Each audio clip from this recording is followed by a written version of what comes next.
وای بر آن کسانی که در این شعائر خدشه کنند.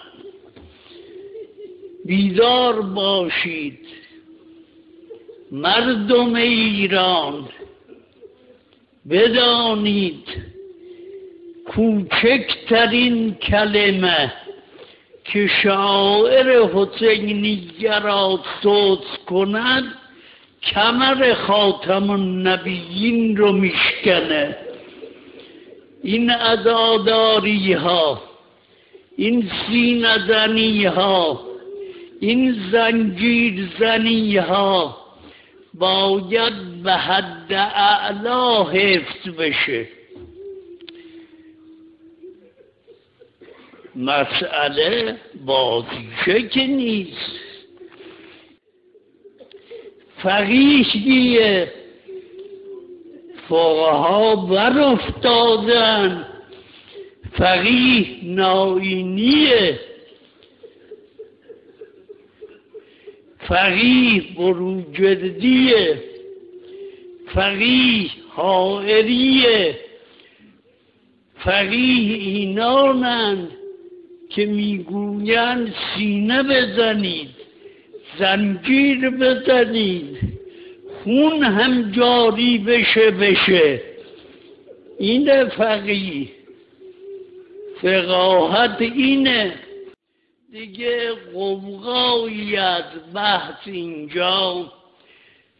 محقق ناینی همون فهلی که اون فهل کسیه که افتخار فقهای بزرگ اینه که دقایق لباس مشکوک او را بفهمند. چنین فهلی میگوید سینه زدن،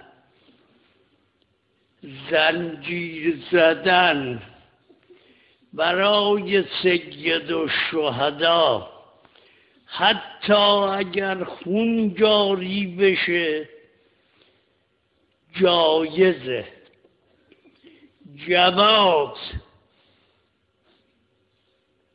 در اینجا جواز به معنای اباحه نیست. شما که اهل فقهی، این فتوای چه فهلیه؟ بعد که این فتوا رو صادر میکنه اعاظم مذهب، اکابر دین مثل سید محسن حکیم با اون مستمسکش ذیل این فتوا می نویسد فتوای شیخ ما بالاتر از اینه که محتاج به امضای مثل منی باشه. مثل فقیه شاهرودی میگه حقٌ فی کمال تحقیر، مثل تمام اعاظم تا برسه به اونها که اینجا خوابیدن استوانه فقاهتن. این حائریه که فتواش اینه